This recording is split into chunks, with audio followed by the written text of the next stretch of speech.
Wolf Creek Dam in Kentucky is becoming one of the most alarming trouble spots on America's water infrastructure map. Behind it sits roughly 722 billion gallons of water.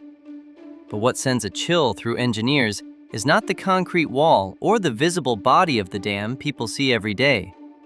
The real danger is underneath it, where water has been quietly working its way through the foundation since 1968 without ever being fully eliminated. This is not a minor leak that can be patched and forgotten. It is the sign of a dam that has entered a state of permanent vigilance because the ground and rock beneath it are being slowly hollowed out by water, inch by inch. What makes Wolf Creek Dam so dangerous is that it does not look terrifying at first glance. There is no shattered wall, no towering surge of water crashing downhill in plain sight. On the surface, it still looks like a structure standing firm.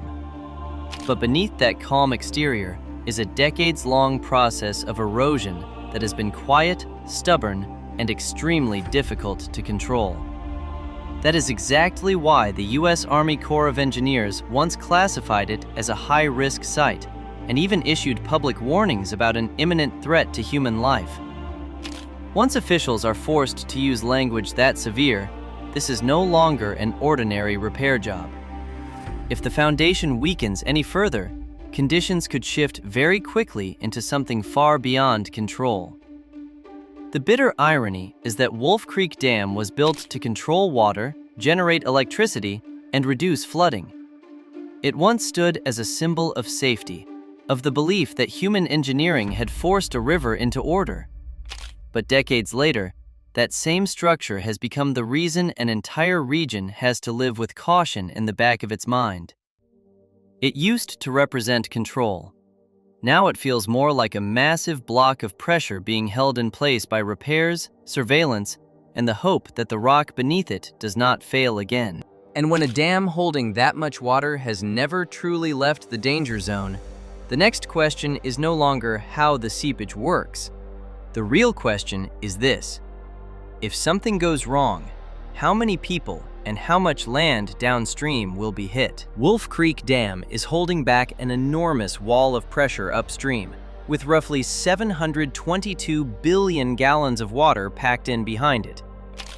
Downstream lie homes, roads, and the lives of entire communities. Safety estimates do not describe this as some vague or distant risk. They point directly to the scale of destruction: an immediate death toll of 50 to 120 people, with property damage estimated at $3.4 billion to $6 billion. This is no longer just a story about an aging piece of infrastructure. It is a threat powerful enough to crush an entire region if the last layer of control gives way. Look downstream, and the suffocating weight of that threat becomes even clearer. Burkesville, Kentucky sits only about 5 miles from the dam. That is not a safe buffer. It is more like an entire town living directly beneath a suspended wall of water. For the people there, the danger does not show itself through sirens every day. It shows itself through something colder than that: the fact that they are close enough to take the first and hardest hit if the dam suffers a major failure. Farther downstream are more communities, including Nashville, a city of more than 600,000 people, where the consequences would not stop at a few flooded roads. It could rip through the rhythm of urban life all at once, slamming transportation, property, the economy, and public safety in a single blow. What makes Wolf Creek Dam truly frightening is that its scale cannot be measured only in body counts or dollar losses.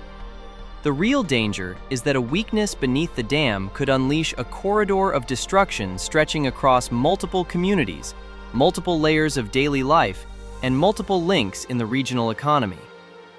A small town could be drowned first. A much larger city farther away could still be struck down by the same surge of water. That means this is not just an engineering story, and it is not just Kentucky's problem. It is a compressed disaster point hanging over an entire chain of downstream communities. And once the scale is this brutal, the next thing to examine is no longer just how far the threat could reach, but how tightly this downstream region is already being squeezed even before the worst-case scenario happens. What makes this even more frightening is that the people living downstream of Wolf Creek Dam do not have to wait for an actual collapse to start paying the price.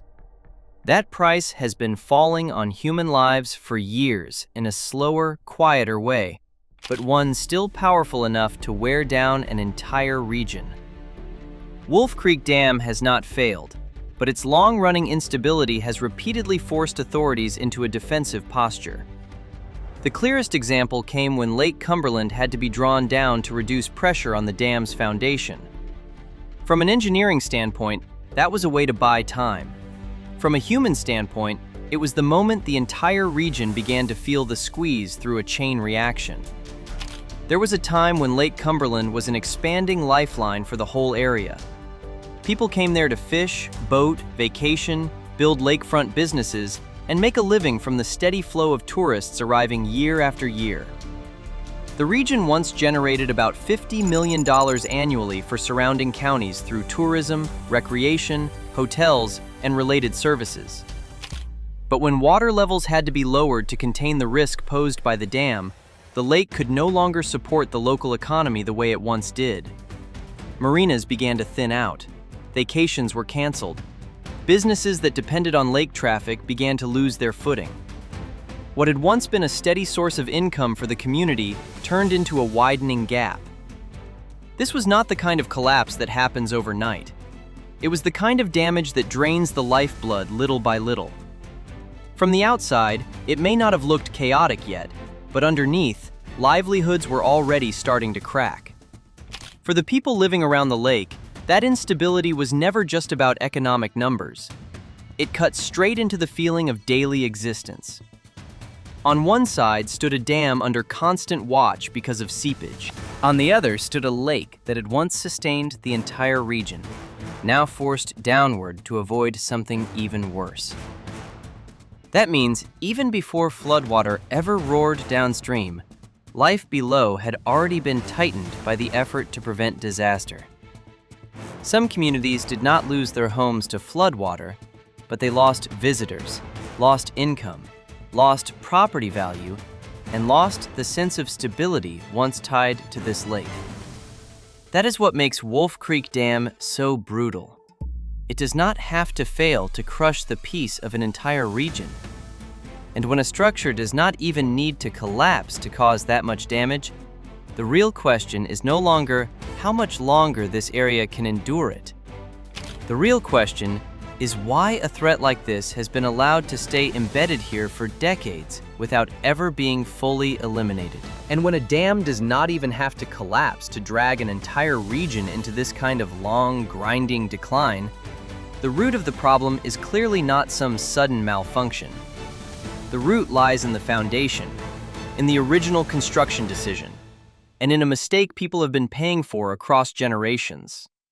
Wolf Creek Dam was completed in 1957 on the Cumberland River near Jamestown, Kentucky, built for the familiar mission of that era: store water, generate electricity, and control flooding. On the surface, it looked like a classic mid-century American engineering triumph. But beneath the dam sat karst limestone, a type of geology riddled with voids, cavities, and underground pathways where water does not just pass through, but can quietly dissolve the rock, widen those passages, and weaken the foundation from within. Nature created that layer of stone, but it was human beings who placed an enormous structure on top of it and trusted that it would hold for decades. It was not until 1968, just 11 years after the dam went into operation, that the true nature of the threat came into view. Water began seeping through the foundation, carrying soil with it, enlarging hidden voids, and creating exactly the kind of subsurface erosion engineers know is a serious warning sign. From that moment on, Wolf Creek Dam was no longer a finished project. It became a structure that had to be rescued again and again. Between 1968 and 1970, crews injected cement grout into the foundation in an attempt to seal the seepage paths.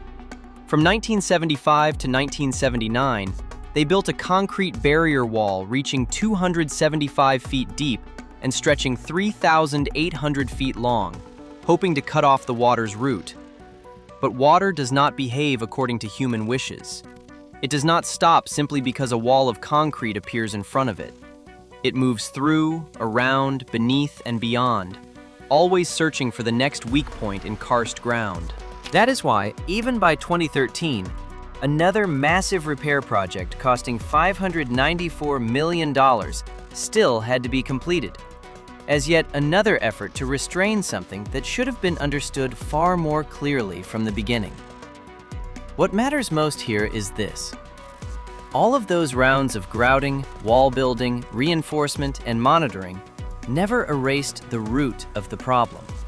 They only helped slow it down, contain part of it, and buy more time against a geological foundation that was never truly brought under control. That is the true nature of Wolf Creek Dam. It is not a structure that has been healed. It is a structure forced to survive through patchwork, surveillance, and hope that the rock beneath it has not opened another seepage path. And once the source of the crisis is this clear, in the construction choice, in the geological judgment, and in decades of one emergency fix after another, the heaviest cost no longer sits only in engineering drawings or repair bills worth hundreds of millions of dollars. It sits in the daily lives of the communities forced to live under the shadow of this dam. After all the layers of concrete, the reinforcement work, and the repeated drawdowns meant to push the danger back, what stands out most at Wolf Creek Dam is not buried in an engineering file. It lives in the daily rhythm of the communities below it. For people downstream, especially in Burkesville, the pressure does not come in the form of sirens screaming every day. It comes from something quieter and far more unsettling. They are living beneath a structure that officials have never been willing to call completely safe. Authorities have even used emergency radio alerts for nearby residents because, in a worst-case scenario, some areas could have as little as 5 minutes to escape. 5 minutes is not enough time to load up a car, not enough time to go back and lock the door, and certainly not enough time to save what a family spent years building. It is only enough time for one raw human instinct: grab the people you love and run. What makes this crisis so cruel is that daily life can still look normal on the surface. Children still go to school, adults still go to work, dinner is still set on the table, lights still come on in homes after dark. But behind that appearance of calm is a state of vigilance that has never fully gone away. People are not just living next to a dam. They are living next to an instability that has lasted for more than half a century, where today's sense of safety depends on sensors, emergency procedures, evacuation drills, and the hope that the rock beneath the structure has not opened another seepage path. That is not normal life. It is life forced to adapt to a permanent undercurrent of fear, even while everything on the outside appears still. That is why what Wolf Creek Dam exposes is not just a flaw in one structure. It reveals how long people can be forced to pay for bad decisions made at the very beginning.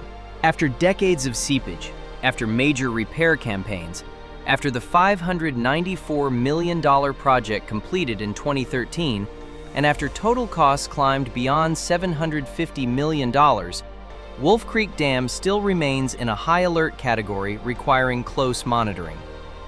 That means the United States has not truly solved this crisis. It has only kept it from crossing into something worse. And the question hanging at the end is this: how much longer can a dam survive on reinforcement, surveillance, and contingency planning across generations before the ground beneath it forces people to pay an even heavier price?